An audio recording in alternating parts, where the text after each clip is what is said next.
Hello everyone. So today's topic in Boardroom Bite is key agenda for Board of Directors in COVID-19 times. We are in the time of extreme uncertainty and COVID-19 crisis of huge scale.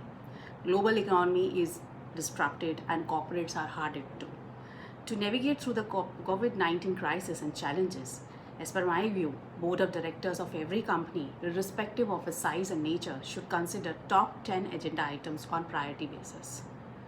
Number one, to analyze whether CEO and top management is professionally, mentally, and emotionally well equipped enough to sail the company through tough waters. And if not, then control of company operations should be diverted to the board on immediate basis. Or alternatively, the task force of few directors, CEO and department head should be constituted for framing navigation strategy. Number two, employees' health and safety to be given topmost focus, which will support the company to recover fast from the crisis. Motivate them and get them busy and more productive by giving them a task of suggesting innovative ideas for navigating such crisis. Here, whole board along with HR head will play a very important role. Number three, financial planning should be done. Cash flow is a lifeline for every company. Cash flow management week by week for at least next 6 months should be done. Interim balance sheet and profit and loss account should be prepared.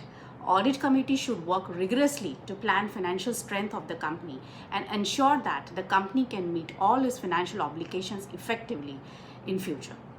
Number four, instead of long-term targets, board may switch to short-term targets, review investment projects, and decide on its viability for keeping it on hold.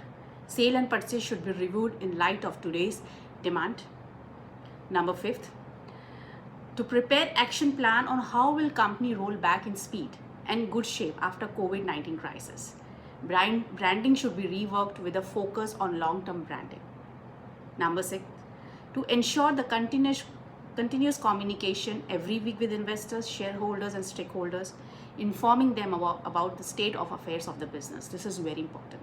Number seven, review risk management and mitigation policy of the company, and if required, appoint the people with expertise in disaster management on the board, and also review commercial agreement and insurance policy coverage. Number eight, to give necessary directives to monitor and assure compliance with applicable laws and directives issued by the government and other statutory authorities in regard to COVID-19, though government has given several relaxations in compliances. Minutes of every meeting done by video conferencing or audio video mode should be well prepared and inconsistent with public disclosure. Number nine, to review the CSR activities and contribute to the COVID-19 mitigation activities of the government to maximum extent. Number 10, to review cyber security and data privacy policy and measures as more and more virtual communication takes place, and to take steps to strengthen the policies. Board should strive to secure the confidence of shareholders and stakeholders by performing their fiduciary duties in best possible manner in wake of this disruption. Speedy action with better planning, good judgment and decision-making skills of directors will enable the company to bounce back faster after this unprecedented crisis. Hope we get out of this pandemic at the earliest. Stay safe, stay healthy. Thank you so much.